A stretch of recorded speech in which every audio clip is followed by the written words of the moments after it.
আসসালামু আলাইকুম, তোমাদের সবাইকে আজকে ক্লাসে স্বাগতম। দেখো, আজকে আমরা দেখবো তোমার চ্যাপ্টার 7 তরঙ্গ ও শব্দ। হ্যাঁ, চ্যাপ্টার 7 তরঙ্গ ও শব্দ। এই চ্যাপ্টারের আমরা আজকে এমসিকিউ সমাধান করব। তো এমসিকিউ আমাদের জন্য খুবই ইম্পর্টেন্ট, কারণ যে এ প্লাস পেতে গেলে, ভালো নাম্বার তুলতে গেলে এখান থেকে আমাদের ভালো একটা নাম্বার তুলতে হয়। ঠিক আছে? তো চলো আর দেরি না করে আমরা আমাদের ক্লাসটি শুরু করি। তো প্রথমে যে প্রশ্নটা আছে এখানে, যে নিচের কোনটি হুকের সূত্র। দেখো এখানে অপশনগুলো যদি দেখি, এফ সমান কে এক্স, কে সমান minus F by X, F সমান কে বাই এক্স। তো এটা আমরা কিভাবে সলভ করব? তো এটা আমরা খুব ইজিলি সলভ করতে পারি। হ্যাঁ, আমরা যদি দেখি একটু তোমার এখানে, দেখো আমরা এই চ্যাপ্টার শুরু থেকে যদি দেখো, একটা জিনিস আমরা দেখছিলাম স্প্রিং এর, তোমার স্প্রিং রিলেটেড। হ্যাঁ, স্প্রিং রিলেটেড আমরা কিছু বেসিক দেখছিলাম। তো মনে করো যদি একটা স্প্রিং, সাপোজ মনে করো এটা একটা স্প্রিং। তো এই স্প্রিং কে আমি কি করলাম, টেনে নিচের দিকে টেনে প্রসারিত প্রসারিত করছি। ঠিক আছে, নিচের দিকে টেনে আমি কি করলাম, প্রসারিত করছি। তার মানে দেখো, আমরা যদি একটু দেখি স্প্রিং এর সরণ কতটুকু হয়েছে, সরণ হয়েছে তোমার এতটুকু। তো এই যে সরণ, এই সরণকে বলা হয় এক্স। আর আমি নিচে যে বলের স্প্রিং কে টান দিছি, এই বলকে বলা হয় তোমার এফ। তাহলে আমরা স্প্রিং বল লিখতে পারি এফ সমান মাইনাস কে এক্স। এফ সমান কি, মাইনাস কে এক্স। এখন মাইনাস কেন? দেখো আমি স্প্রিং টান দিছি নিচ বরাবর। হ্যাঁ, স্প্রিং আমার টানের বিপরীত দিকে, উপরের দিকে সে কি করবে, নিচে উপরের দিকে সে একটা, মানে আমরা একটা বল অনুভব করব। মানে স্প্রিং তার নিজের দিকে একটা বল দিয়ে টান দিবে। তো এই জন্য এখানে মাইনাস ধরা হচ্ছে, এফ সমান মাইনাস কে এক্স। তো এখানে অপশন গুলো যদি দেখি, দেখো এফ সমান K by x.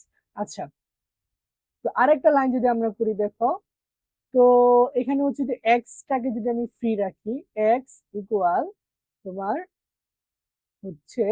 Minus F by কে।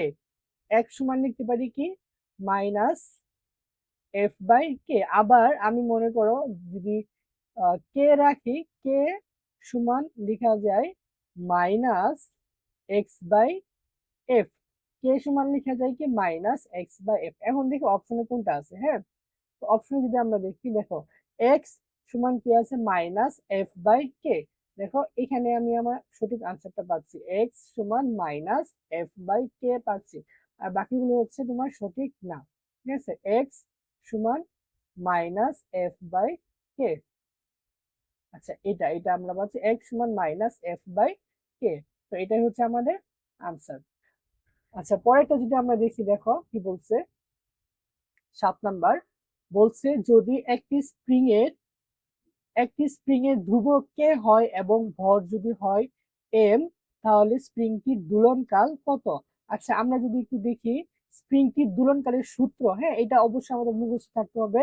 সেটা টি সমান 2 পাই √m/m/k। এটা আমাদের সূত্র।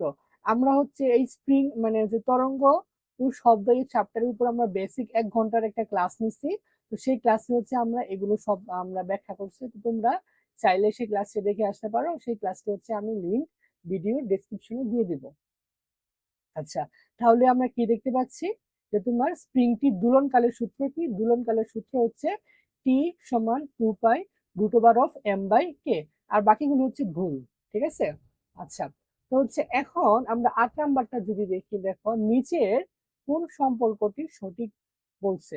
দেখো এখানে টি টি জি, মানে এই যে সম্পর্কটা, আবার এটা দেখো বোর্ড কোশ্চেন, এটা তোমার দিনাজপুর বোর্ড 2024-এ আসা question.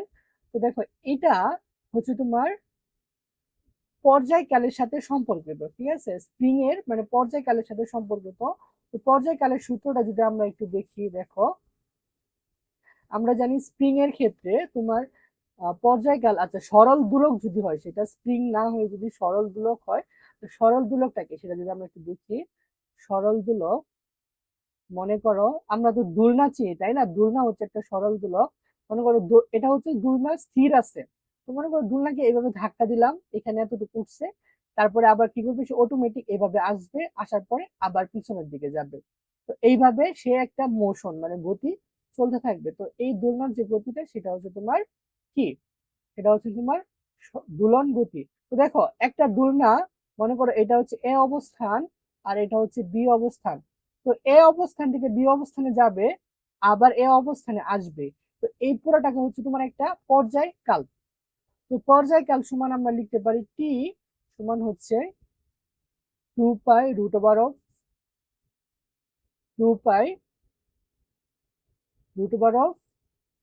L by G, 2 pi √L/G। আচ্ছা, এখানে কোনটা কি সেটা যদি আমি একটু বলি, দেখো এলটা হচ্ছে এই যে সুতা আছে না, সুতা বা তোমার দুলনার যে এই সুতা, মনে করো এটা একটা সুতা বা দুলনার যে শিকল, এটার দৈর্ঘ্য। আর জি হচ্ছে অভিকর্ষজ ত্বরণ। এখান থেকে দেখো আমি যদি দুই পাশে স্কোয়ার করি, উভয় পাশে, তাহলে এটা হবে টি স্কোয়ার আর এটা হবে তোমার 4 পাই স্কোয়ার, আর রুটটা উঠে যাবে। হ্যাঁ, 4 পাই স্কোয়ার L/G। তো এখানে যদি আমি জিটাকে ফ্রি করি, দেখো টি স্কোয়ার সমান উপরে কি থাকতেছে, উপরে থাকতেছে 4 পাই স্কোয়ার L আর নিচে থাকতেছে জি। তাহলে দেখো এক কাজ করি, আড়াআড়ি আমি গুণ করি। হ্যাঁ, আড়াআড়ি যদি গুণ করি তাহলে কি হবে, টি স্কোয়ার জি সমান হচ্ছে 4 পাই স্কোয়ার L। তাহলে দেখো এখান থেকে লিখতে পারি জি সমান 4 পাই স্কোয়ার L/T। তাহলে জি সমান 4 পাই স্কোয়ার L/T কিন্তু আমরা পাচ্ছি। হ্যাঁ,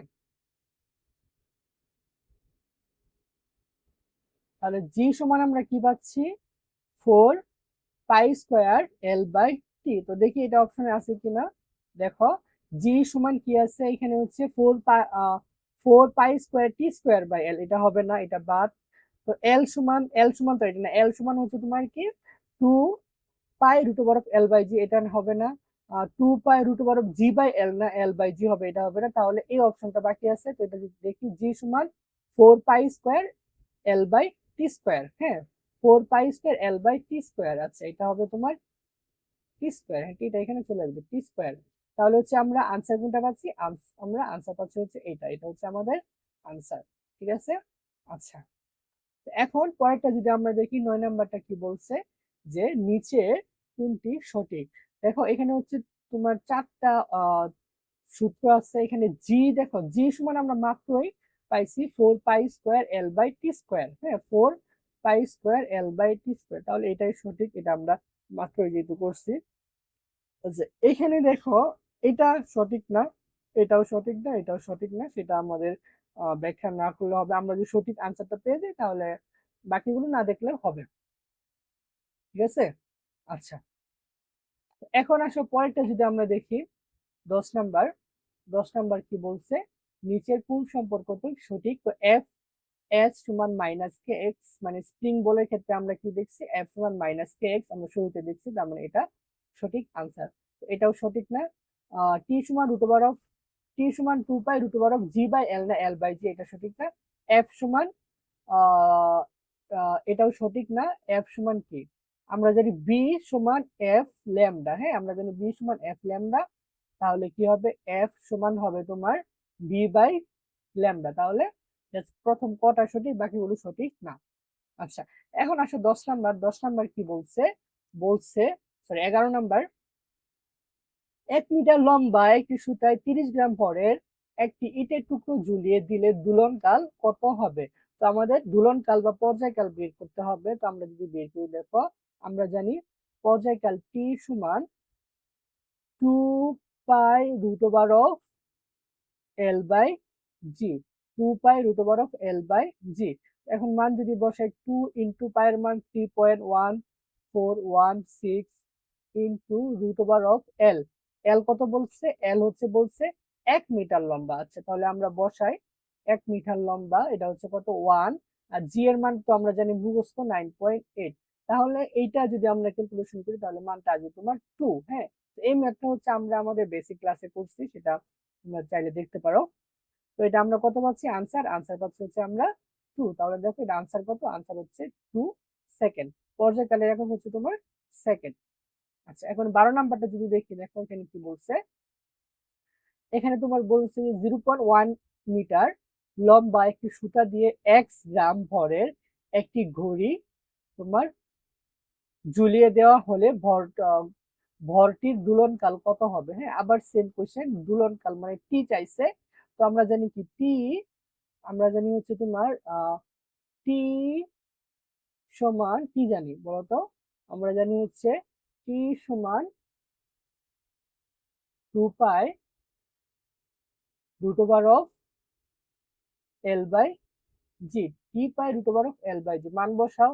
2 into 3.1416 into root over of L, L এর মান কত, এল এর মানটা যদি দেখি 0.1 মিটার লম্বা সুতা। হ্যাঁ, 0.1, তাহলে কত হবে 0.1 ভাগ 9.8।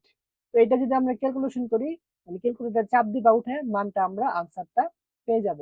তো এখানে একটা জিনিস খেয়াল রাখো, এখানে ভরের কোনো ফ্যাক্টর কাজ করতেছে না। এখানে এটার ক্ষেত্রে যদি আমরা দেখি, এখানে কোনো ভরের, এই সূত্রের মধ্যে কোনো ভরই নাই, তাহলে ভর যাই হোক না কেন, ভর হচ্ছে পর্যায়কালের উপর কোনো প্রভাব ফেলতেছে না। হ্যাঁ, ভর কি করতেছে না, পর্যায়কালের উপর কোনো প্রভাব ফেলতেছে না। তো এখানে হচ্ছে দেখো, তার আগেরটা কি বলছিল, যে ভর হচ্ছে তোমার 30 গ্রাম। তো ভরের কোনো ফ্যাক্টর এখানে কাজ করতেছে, এখানে হচ্ছে এক্স গ্রাম। তো এখানে ভরের কোনো ফ্যাক্টর নাই। হ্যাঁ, তো এটা যদি আমরা ক্যালকুলেশন করি তাহলে মানটা পাবো হচ্ছে তোমার ক নাম্বার। হ্যাঁ, এটাই হচ্ছে আমাদের কাঙ্ক্ষিত আনসার।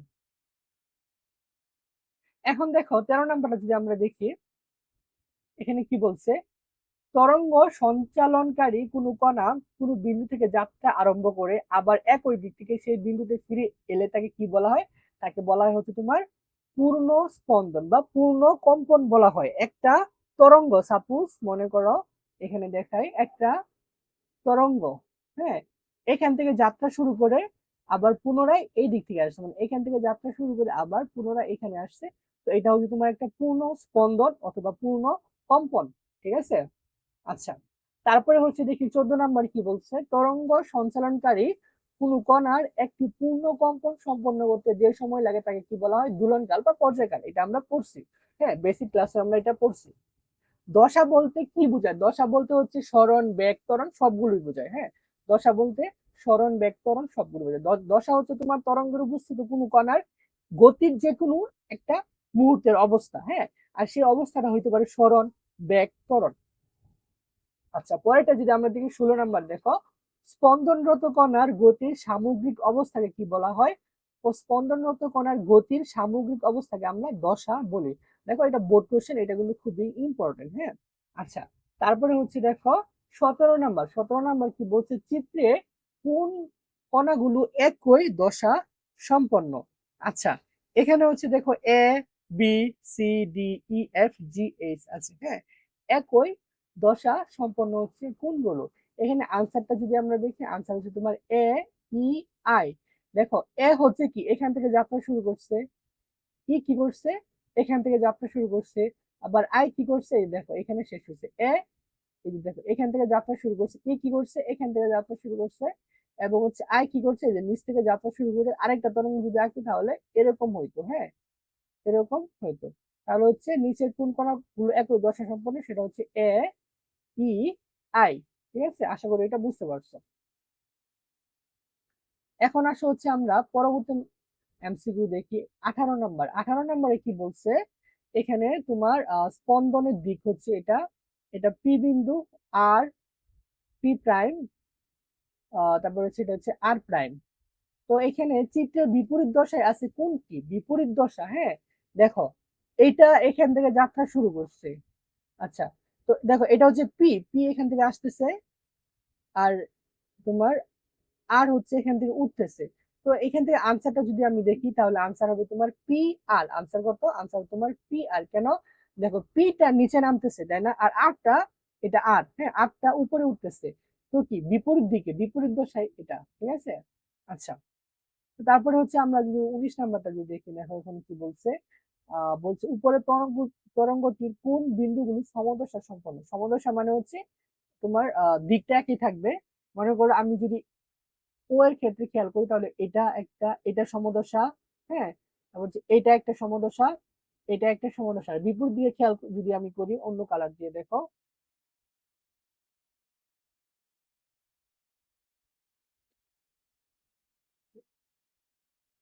দেখো এটা একটা সমদশা, এটা দেখা যাচ্ছে না এই কালার। আবার হচ্ছে তোমার এইটা একটা সমদশা। দেখি অপশনে কি আছে, অপশনে হচ্ছে তোমার পি এবং টি। আনসার কি?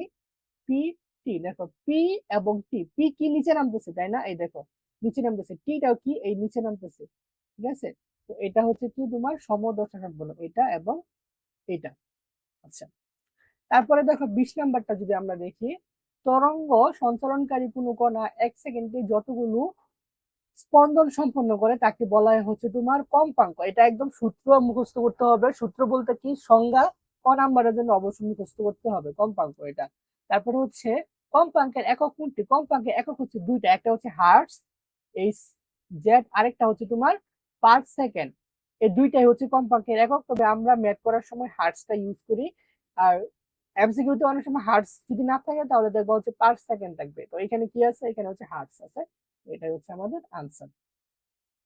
আচ্ছা, পরবর্তীটা যদি দেখি, দেখো 22 নাম্বারটা যদি আমরা দেখি কি বলছে, টি ইনভার্স কোন রাশির মাত্রা? দেখো এটা হচ্ছে কম্পাঙ্কের মাত্রা। কিভাবে আমরা বুঝছি কম্পাঙ্কের মাত্রা? দেখো কম্পাঙ্কের একক কি? পার সেকেন্ড, ঠিক আছে। কম্পাঙ্কের একক হচ্ছে পার সেকেন্ড। তো এখান থেকে আমি মাত্রা বের করতে পারি কিভাবে? সেকেন্ড কার একক? টাইমের একক না, সেকেন্ড কার একক? সেকেন্ড হচ্ছে তোমার টাইমের একক। টাইমের প্রথম অক্ষর আছে টি, মাত্রার ক্ষেত্রে প্রথম অক্ষর আছে টি, তারপরে কি আছে ইনভার্স ওয়ান। তাহলে আমরা এখান থেকে বলছি টি ইনভার্স ওয়ান কার একক? কম্পাঙ্কের একক। কম্পাঙ্কের কম্পাঙ্কের মাত্রা, কম্পাঙ্কের মাত্রা কোনটি? কম্পাঙ্কের মাত্রা সেম, টি ইনভার্স ওয়ান। দেখছো এটা কিন্তু বোর্ডে আসা কোশ্চেন, খুবই ইম্পর্টেন্ট। আচ্ছা, এখন আমরা যদি পরবর্তী এমসিকিউ দেখি 24 নাম্বার, দেখো এখানে কি বলছে, পর্যায়কাল মানে কম্পাঙ্ক ও পর্যায়কালের মধ্যে সম্পর্ক কি? আমরা জানি মেইন সূত্র হচ্ছে বি সমান এফ ল্যামডা। এখানে কি কম্পাঙ্ক ও পর্যায়কালের মধ্যে সম্পর্ক। আচ্ছা, তো এখানে কম্পাঙ্ক আবার জানি এফ সমান 1/t, এটা আমরা জানি, এটা হচ্ছে কম্পাঙ্ক এবং পর্যায়কালের মধ্যে সম্পর্ক। দেখি এটা আছে কিনা। তো এফ সমান 1/t শুরুতে আছে, এটা হচ্ছে আমাদের আনসার। হ্যাঁ, আচ্ছা, তারপরে হচ্ছে 25 নাম্বারটা যদি দেখি, কম্পাঙ্ক ও পর্যায়কালের সম্পর্ক কি? দেখো কম্পাঙ্ক হচ্ছে এফ সমান 1/t, মানে হচ্ছে ভাগ আকারে আছে, 1/t 1 বাই আকারে আছে, তাহলে এটা হচ্ছে তোমার ব্যস্তানুপাতিক। লিখতে পারি কম্পাঙ্ক এফ সমানুপাতিক 1/t, 1 বাই আকারে যদি থাকে তাকে বলা হয় ব্যস্তানুপাতিক। তাহলে কম্পাঙ্ক ও পর্যায়কালের সম্পর্ক কি? সেটা হচ্ছে ব্যস্তানুপাতিক। আচ্ছা, যদি সমানুপাতিক হইতো তাহলে কি হইতো? সমানুপাতিক হচ্ছে মনে করে এ সমানুপাতিক বি, এটা আমি লিখলাম, এটা হচ্ছে সমানুপাতিক সম্পর্ক। ব্যস্তানুপাতিক সম্পর্ক কি? এ সমানুপাতিক 1/b, 1/b যদি হয় তাহলে এটা হচ্ছে তোমার ব্যস্তানুপাতিক সম্পর্ক। আশা করি সমানুপাতিক এবং ব্যস্তানুপাতিক তোমরা বুঝতে পারছো। আচ্ছা, এখন দেখো পরবর্তী এমসিকিউ যদি আমরা দেখি 26 নাম্বার, 26 নাম্বারে কি বলছে, কোন নির্দিষ্ট মাধ্যমে শব্দের কম্পাঙ্ক বৃদ্ধি পেলে নিচের কোনটি কমবে? আচ্ছা, কম্পাঙ্কের সাথে কার ব্যস্তানুপাতিক সম্পর্ক? কম্পাঙ্কের সাথে ব্যস্তানুপাতিক সম্পর্ক হচ্ছে তোমার পর্যায়কাল। তাহলে কোনটা কমবে? মানে কম ব্যস্তানুপাতিক মানে কি, একটা যদি বাড়ে তাহলে আরেকটা কমবে, মানে একটা যদি কমে আরেকটা বাড়বে, তাহলে এটা আনসার কি? এটা আনসার হচ্ছে তোমার পর্যায়কাল। দেখছো এটা হচ্ছে দুইবার আসছে, এটা খুবই ইম্পর্টেন্ট। আচ্ছা, তার পরবর্তী আমরা যদি দেখি এমসিকিউটা, তরঙ্গের কোন কণার পর্যায়কাল বেশি হলে কি ঘটবে? পর্যায়কাল যদি বেশি হয়, পর্যায়কালের সাথে সম্পর্ক হচ্ছে 1/f কম্পাঙ্কের, মানে ব্যস্তানুপাতিক সম্পর্ক। তাহলে কম্পাঙ্ক কি কমবে? কম বেগ বাড়বে, কম্পাঙ্ক থেমে যাবে, কম্পাঙ্ক সমান থাকবে। আনসার হচ্ছে কম্পাঙ্ক কমবে, যেহেতু ব্যস্তানুপাতিক সম্পর্ক। আচ্ছা, পরবর্তী এমসিকিউ যদি আমরা দেখি 28 নাম্বারটা, এখানে কি বলছে, তরঙ্গের উপরস্থ কোনো কণার পর্যায়কাল যদি বেশি হয় তাহলে কি হবে? দেখো সেম কোশ্চেন, কম্পাঙ্ক কি হবে? কম্পাঙ্ক তোমার কমে যাবে।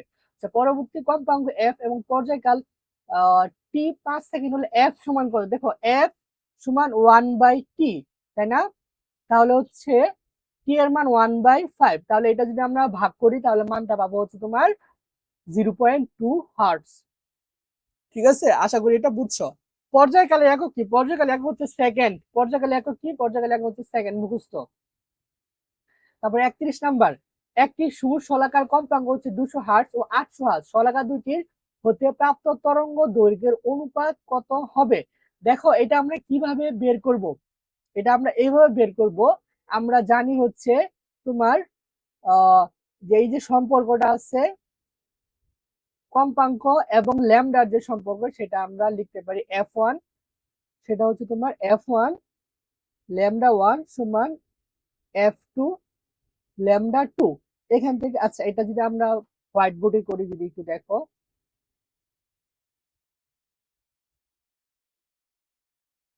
দেখো এই সম্পর্কটা হচ্ছে f1 ল্যামডা 1 সমান f2 ল্যামডা 2। তাহলে দেখো আমি ল্যামডা দুটো এক পাশে নিয়ে আসি, ল্যামডা 1 এই ল্যামডা 2টা এখানে কি আছে, গুণাকারে আছে, এই পাশে আসলে ভাগ হয়ে যাবে বাই ল্যামডা 2 সমান ওই পাশে অলরেডি আছে f2 আর এই পাশে কি আছে f1 আছে, এটা এই পাশে আসলে ভাগ হয়ে যাবে f1। তাহলে এখানে সম্পর্ক কার চাইছে, সম্পর্ক চাইছে হচ্ছে তোমার তরঙ্গ দৈর্ঘ্যের অনুপাত, মানে হচ্ছে তোমার 200 এবং 800, মানে মানে কম্পাঙ্ক, হ্যাঁ f1 এবং f2 এর অনুপাত আমার লাগবে। তাহলে হচ্ছে f1 আমি এক কাজ করি, দেখো এপাশে নিয়ে আসি, তোমার f2 বাই f1 সমান ল্যামডা 1 বাই তোমার ল্যামডা 2। আচ্ছা এখন এক কাজ করি, উভয় পাশে নিচেটা উপরে নিয়ে যাই, f1 উপরেটা নিচে নিয়ে আসি, f2 এখানেও সেম হবে তোমার ল্যামডা 2 ল্যামডা 1। তাহলে দেখো কি পাচ্ছি, f1 বাই f2 সমান ল্যামডা 2। এখন ল্যামডা 2 এর মান কত, আচ্ছা এখানে কি বলছে, এখানে হচ্ছে তোমার কম্পাঙ্ক দেয়া আছে, হ্যাঁ তাহলে হচ্ছে কম্পাঙ্ক দেয়া আছে, তরঙ্গ দৈর্ঘ্য অনুপাত লাগবে। তাহলে আমি এখান থেকে তোমার তরঙ্গ দৈর্ঘ্য অনুপাত এখানে এই লাইন থেকে আমরা লিখতে পারি, দেখো তোমার, আচ্ছা এই লাইন থেকে আমরা লিখতে পারি যে দেখো lambda 1 by lambda 2 equal f2 by f1। আচ্ছা তাহলে f2 বাই f1, f2 এর মান কত, f2 এর মান হচ্ছে তোমার 800 আর f1 এর মান হচ্ছে 200। তাহলে এটা কত, 800 বাই 200। তো কাটাকাটি যদি আমরা করি, দেখো কাটাকাটি করলে কি হয়,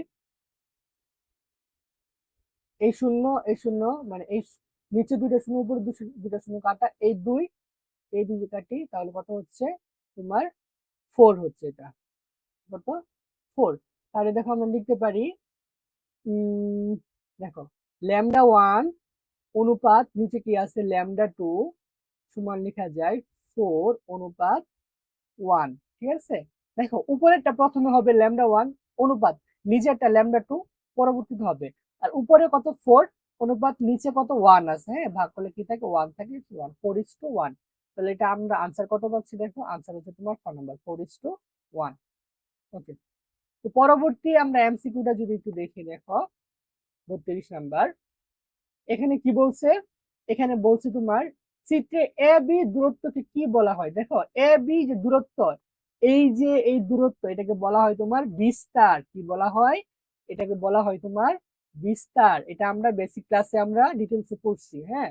আচ্ছা তারপরে দেখো 33 নাম্বার, সরল স্পন্দিত স্পন্দন গতিতে সাম্যাবস্থা থেকে সর্বোচ্চ দূরত্ব কি বলা হয়, সাম্যাবস্থা থেকে, দেখো সাম্যাবস্থা হচ্ছে এটা, মানে এই যে তোমার সরল রেখা দেখতে পাচ্ছ, এটা হচ্ছে সাম্যাবস্থা, সাম্যাবস্থা থেকে সর্বোচ্চ দূরত্ব, হ্যাঁ এই যে সর্বোচ্চ দূরত্ব এটা, এই দূরত্বকে বলা হয় তোমার দশা।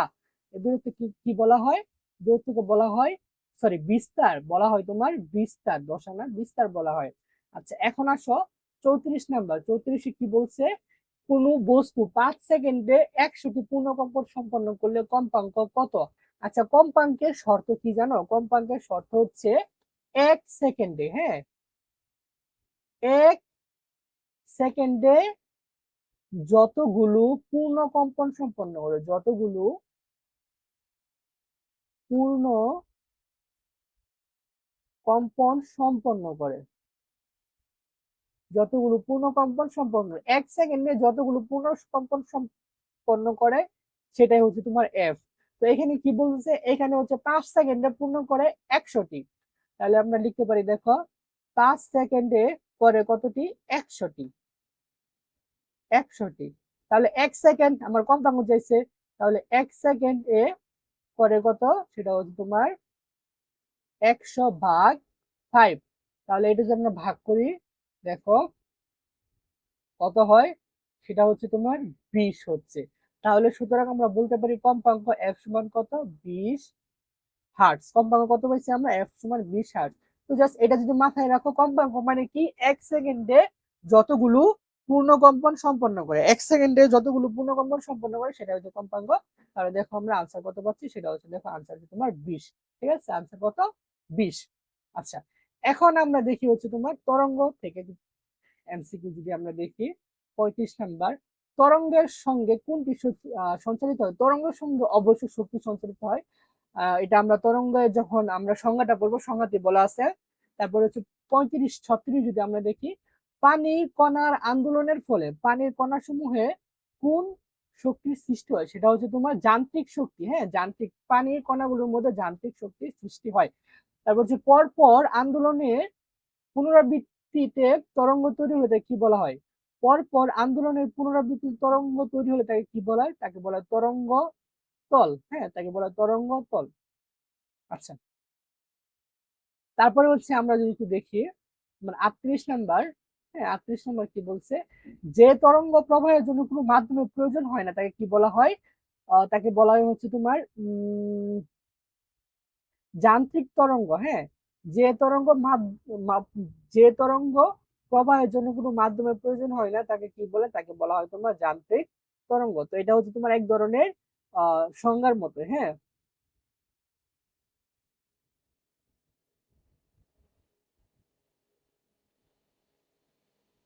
আচ্ছা, তার পরবর্তী যদি দেখি নিচের কোনটি বিদ্যুৎ চৌম্বকীয় তরঙ্গ? দেখো, বিদ্যুৎ চৌম্বকীয় তরঙ্গ অবশ্যই আলো। আলো হচ্ছে ইলেকট্রোম্যাগনেটিক ওয়েভ। ওয়েভ মানে হচ্ছে তরঙ্গ। বিদ্যুৎ চৌম্বকীয় তরঙ্গ হচ্ছে তোমার কি, সেটা হচ্ছে তোমার আলো। এটা আমরা উদাহরণে পড়ছি। তারপর হচ্ছে আলো হচ্ছে কি, আলো হচ্ছে তোমার বিদ্যুৎ চৌম্বকীয় তরঙ্গ।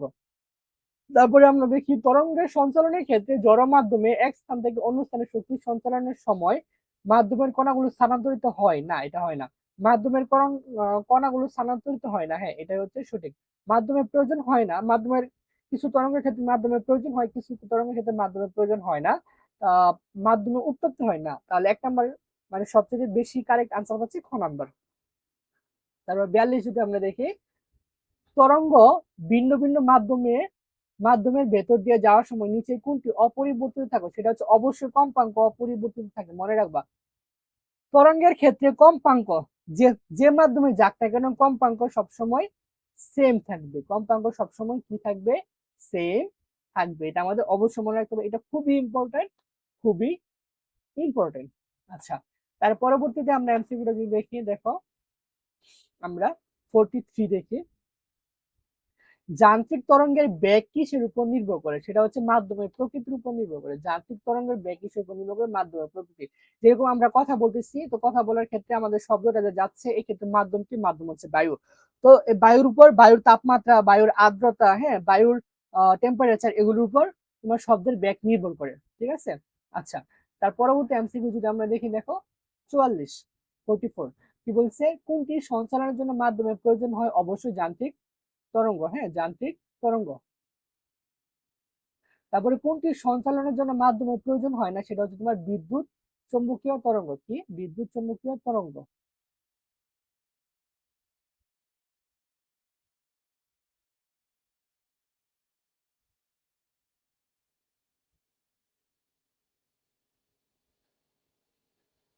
আচ্ছা, তারপর হচ্ছে আমরা 46 যদি দেখি, তরঙ্গ ও শক্তি, শক্তি ও তরঙ্গের বিস্তারের মধ্যে সম্পর্ক হচ্ছে তোমার বর্গের সমানুপাতিক। কি? এটা হচ্ছে বর্গের সমানুপাতিক। এটা আমরা পড়ছি, এটা হচ্ছে একদম একটা সূত্রের মতো। শক্তি যত বেশি হবে মানে হচ্ছে তোমার শক্তি এবং, এটা আমরা বেসিক ক্লাসে দেখছি, শক্তি এবং তরঙ্গের বিস্তারের সম্পর্ক হচ্ছে বর্গের সমানুপাতিক। ই বেরিজিয়াস স্কয়ার। হ্যাঁ, বাইটা লেখা যায় ই সমানুপাতিক স্কয়ার। এ হচ্ছে তোমার তরঙ্গের বিস্তার। এখন আসি হচ্ছে তোমার বিস্তার যদি দ্বিগুণ হয় তাহলে শক্তি কত গুণ হবে? হ্যাঁ, বিস্তার যদি দ্বিগুণ হয় তাহলে শক্তি কত গুণ হবে? আমরা জানি সম্পর্ক হচ্ছে ই সমানুপাতিক তোমার স্কয়ার। আর হচ্ছে বিস্তার দ্বিগুণ। ঠিক আছে, তাহলে আমরা ই সমানুপাতিক বিস্তার কত গুণ? দ্বিগুণ, 4 স্কয়ার। তাহলে কত? ই সমানুপাতিক লিখতে পারি 4। তাহলে বিস্তার যদি দ্বিগুণ হয় তাহলে ইয়া কত হবে সেটা হবে, আমরা দেখি সেটা হবে তোমার 4 গুণ। কত গুণ হবে তোমার? 4 গুণ হবে। বিস্তার দ্বিগুণ হলে শক্তি কত গুণ হবে? 4 গুণ হবে। আচ্ছা, এখন আমরা দেখি শক্তি 9 গুণ হলে বিস্তার কত গুণ হবে। দেখো শক্তি শক্তি, তাহলে এটা আমরা লিখতে পারি, দেখো এ, আচ্ছা একটু ভালো করে দেখো, মেন সূত্র কি? ই সমানুপাতিক স্কয়ার। হ্যাঁ, আমি লিখতে পারি স্কয়ার সমানুপাতিক সমানুপাতিক ই, বা এ সমানুপাতিক হচ্ছে √ই, তাই না? এটা আমরা লিখতে পারি এখান থেকে। তো দেখো এখান থেকে যদি আমরা দেখি তো কি বলছে, যদি শক্তি 9 গুণ হলে বিস্তার কত গুণ? শক্তি 9 গুণ, তাই না? তাহলে তাহলে এনার্জি কত? এ সমানুপাতিক শক্তি হচ্ছে 9 গুণ √9, তাহলে এ সমানুপাতিক কত? এটা হচ্ছে 3, তাহলে কত গুণ হবে? 3 গুণ হবে। তাহলে আনসারটা যদি দেখি আমরা কত, কত এই যে 3 গুণ। ঠিক আছে? আচ্ছা দেখো 49 এখানে কি বলছে, তো আমরা একটা তরঙ্গ দেখতে পাচ্ছি, তরঙ্গের হচ্ছে বিস্তার হচ্ছে তোমার 10 সেন্টিমিটার, 100 সেন্টিমিটার বলছে। আর বিস্তার অর্ধেক হচ্ছে 5 সেন্টিমিটার, মানে 15 সেন্টিমিটার। এখানে প্রশ্নটা যদি আমরা দেখি কি বলছে, প্রশ্ন বলছে হচ্ছে এ বিন্দুতে শক্তির পরিমাণ যদি হয় তোমার 100 জুল, বি বিন্দুতে শক্তির পরিমাণ কত? আচ্ছা, এ বিন্দুটা যদি আমরা দেখি, এ বিন্দুতে শক্তির পরিমাণ হচ্ছে তোমার 100 জুল, বি বিন্দুতে শক্তির পরিমাণ কত? আচ্ছা, তো এটা যদি আমরা একটু ভালো করে দেখি, আচ্ছা দেখো এটা যদি আমরা একটু সমাধান করি এই ম্যাথটা, তো এখানে দেখো দুইটা বিন্দু। আচ্ছা, এটা যদি আমরা একটু ইয়াতে করি, বোর্ডে করি, মনে করো তোমার এটা একটা তরঙ্গ। আচ্ছা, তো উম,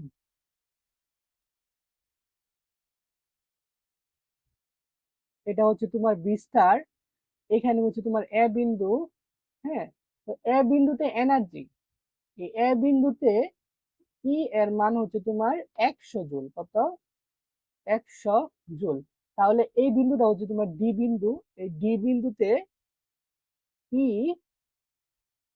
এর মান কত, এটা আমাদের কাছে চাইছে। আর হচ্ছে তোমার দেয়া আছে এ বিন্দু এই এতটুক, এটা হচ্ছে তোমার কত? 50 সেন্টিমিটার দূরত্ব। আর ডি বিন্দুর দূরত্ব হচ্ছে তোমার 100 সেন্টিমিটার। তো সেন্টিমিটারকে যদি মিটারে করি তাহলে এটা হবে তোমার 0.5 মিটার, এটা হবে তোমার 1 মিটার। তো আমরা সম্পর্ক কি জানি? আমরা যে সম্পর্ক জানি হচ্ছে শক্তি, এনার্জি, ই সমানুপাতিক স্কয়ার। হ্যাঁ, এই সম্পর্কটা আমরা জানি।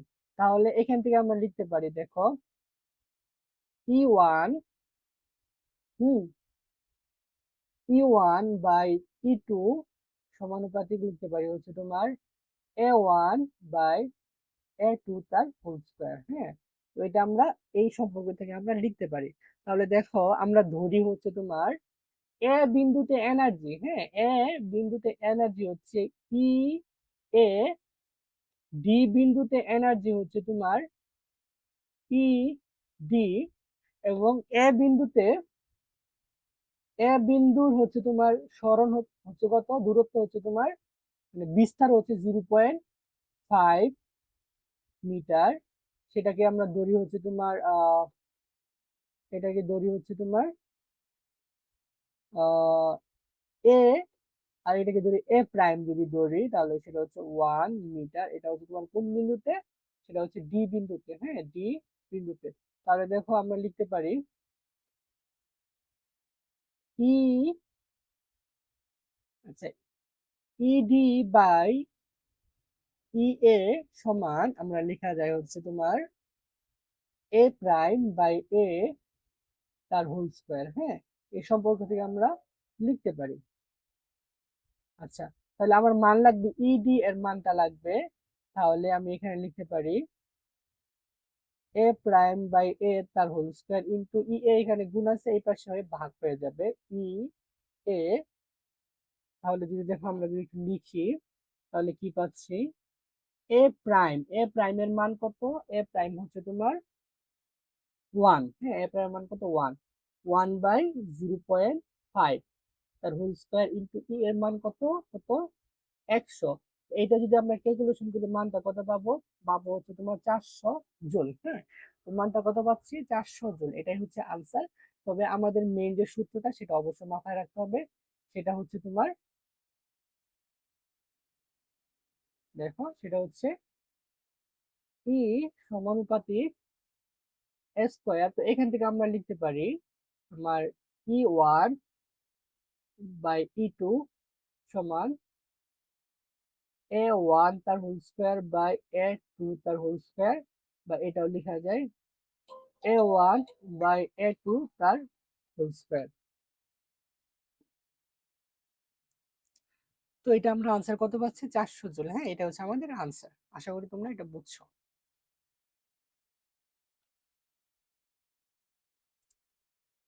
এখন দেখো পরবর্তী এমসিকিউ যদি আমরা দেখি, হ্যাঁ আমরা 49 পর্যন্ত দেখা হচ্ছে, এখন আমরা দেখি হচ্ছে তোমার 50। পানিতে শব্দের বেগ কত ভাই, এটা একদম মুখস্থ, হ্যাঁ একদম মুখস্থ করবো ভাইয়া, এটা মুখস্থ ছাড়া কোনো কারণ নাই। তো এখন এখানে কত আছে 330, বলছে 350, 1207, 1439।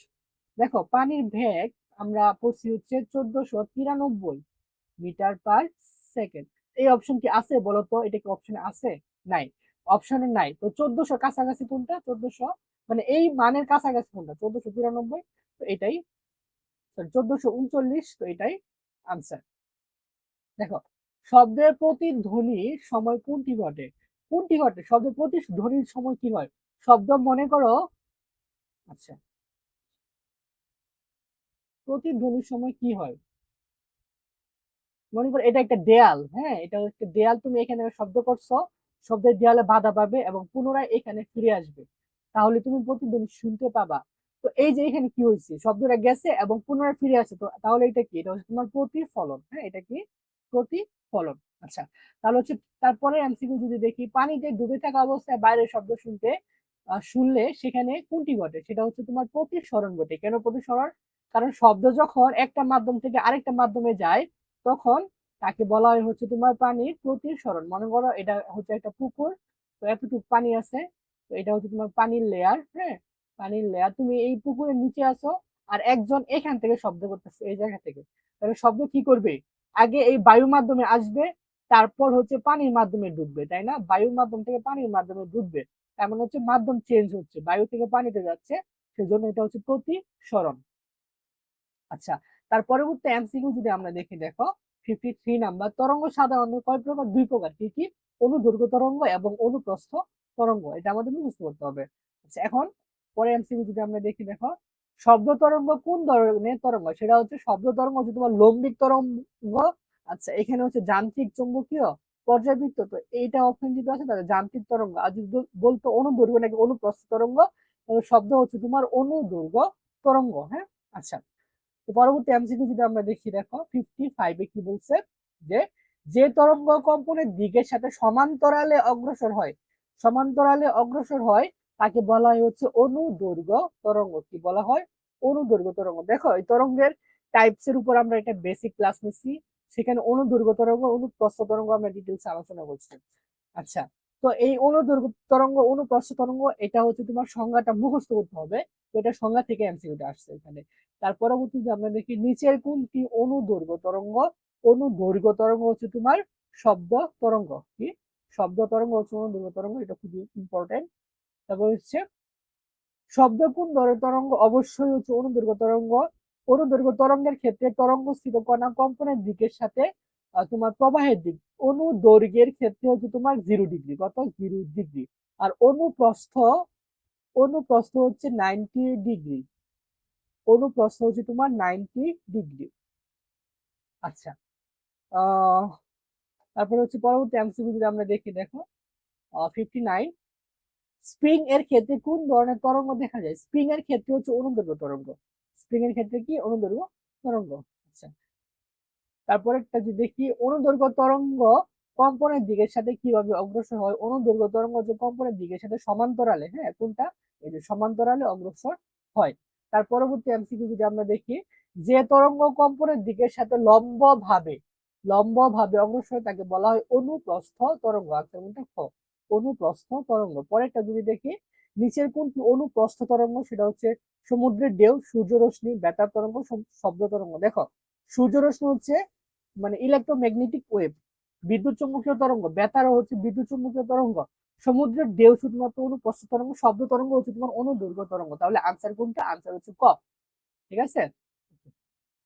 তো এই ছিল আমাদের আজকের ক্লাস। আজকের ক্লাসে হচ্ছে আমরা এমসিকিউ গুলো দেখলাম। আশা করি তোমরা বুঝতে পারছো। যদি সমস্যা থাকে তাহলে আমাদের কমেন্ট করে জানাতে পারো, আমরা অবশ্যই তোমাদের আনসার দেওয়ার চেষ্টা করব। তাহলে আজকের মতো আমাদের ক্লাস এখানে শেষ। আমাদের ক্লাসটি যদি ভালো লেগে থাকে তাহলে অবশ্যই আমাদের চ্যানেলটিকে সাবস্ক্রাইব করে আমাদের পাশে থেকো। ভালো থেকো, সুস্থ থেকো। আল্লাহ হাফিজ।